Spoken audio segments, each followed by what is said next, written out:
आप सभी को नमस्कार। आज की करंट अफेयर्स के बारे में कुछ बातें कर लेते हैं। जैसे पहली करंट अफेयर है कि भी ब्रिटिश खुफिया एजेंसी की महिला चीफ का नाम, जो कि पहली महिला चीफ बनी है ब्रिटिश खुफिया एजेंसी की, उनका नाम है ब्लाइसे मैत्रीवेली। ब्लाइसे मैत्रीवेली। तो खुफिया एजेंसी होता क्या है, उससे आपको याद रखने में बड़ी आसानी होगी। खुफिया एजेंसी एक वो एजेंसी होती है जो अपने देश के लिए दूसरे देश में रह के खुफिया तरीके से काम करती है। अगर कोई भी गतिविधि उसको एजेंसी को अपने देश के खिलाफ लगती है तो वो अपने देश की सरकार को उस बारे में सूचित करती है और उसके खिलाफ एक्शन लेने की कोशिश करती है।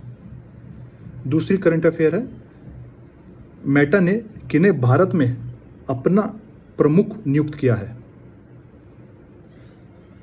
इसका उत्तर है अरुण श्रीनिवासन को। मेटा कंपनी क्या है? मेटा कंपनी एक पेरेंट कंपनी है जो कि आपकी इंस्टाग्राम, फेसबुक और व्हाट्सएप को कंट्रोल करती है। ये तीनों एप्लीकेशन मेटा के अंडर में आती हैं। पेरेंट कंपनी क्या होती है कि भी अगर वो कंपनी जिसके अधीन कोई भी चीज़ आती है तो उसमें कोई भी चेंजेस या फिर बदलाव लाने हो तो वो उसकी पेरेंट कंपनी के थ्रू आते हैं। तो यहाँ पे फेसबुक में अगर कोई चेंज लाना हो, कोई बदलाव लाना हो, या फिर व्हाट्सएप में बदलाव लाना हो, या फिर इंस्टाग्राम में बदलाव लाना हो, तो ये सब मेटा कंपनी के थ्रू ही होता है, क्योंकि ये सब इसके अधीन आती है। तो Meta company is a parent company of Instagram, WhatsApp and Facebook.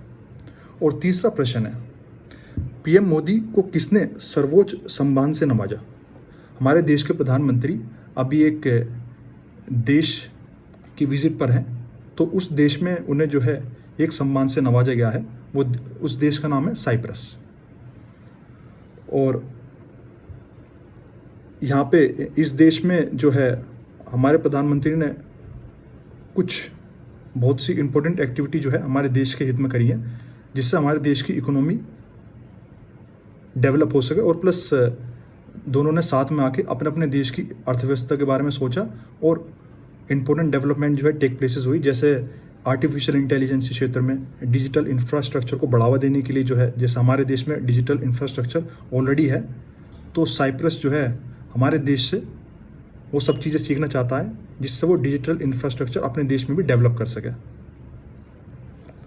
और जैसे विज्ञान के क्षेत्र में इनोवेशन को लेके किस तरीके से हम साइप्रस जो है हमसे सीख सकता है, तो इन फील्ड में साइप्रस ने हमसे जो है हाथ मिलाया है, जिससे इन सभी क्षेत्र में वो हमारे देश से सीख सके और अपने देश में भी इन क्षेत्रों में आगे बढ़ सके। तो इससे हमारी अर्थव्यवस्था को तो फ़ायदा होगा ही होगा, और प्लस साइप्रस भी अपनी अर्थव्यवस्था को सोचते हुए उनका भी फ़ायदा होगा। तो इन सब विषयों पे जो है वहाँ पे हमारे देश के प्रधानमंत्री ने बातें करी हैं। और अभी आने वाले समय में महिला विश्व वर्ल्ड कप होगा, तो उसमें भारत और पाकिस्तान का जो मुकाबला होगा वो होगा कोलंबो शहर में, जो कि श्रीलंका में है। और पांचवा प्रश्न है, टेरर फंडिंग में निगाह रखने वाली ऑर्गेनाइजेशन कौन सी है? तो इसका नाम है FATF। FATF की फुल फॉर्म क्या होती है? Financial action task force.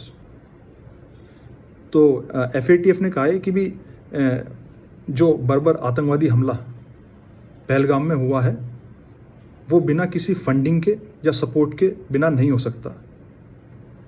तो इसलिए आने वाले समय में पाकिस्तान ग्रे लिस्ट भी हो सकता है। इससे उसकी अर्थव्यवस्था को नुकसान होगा और वहाँ पे और भी ज़्यादा मुश्किलें जो है आम आदमी के लिए, पाकिस्तान के लिए होंगी। आप सभी को नमस्कार। आज की करंट अफेयर्स और ये मेन प्रश्न थे जो कि आपके गवर्नमेंट एग्जाम में भी आ सकते हैं। नमस्कार।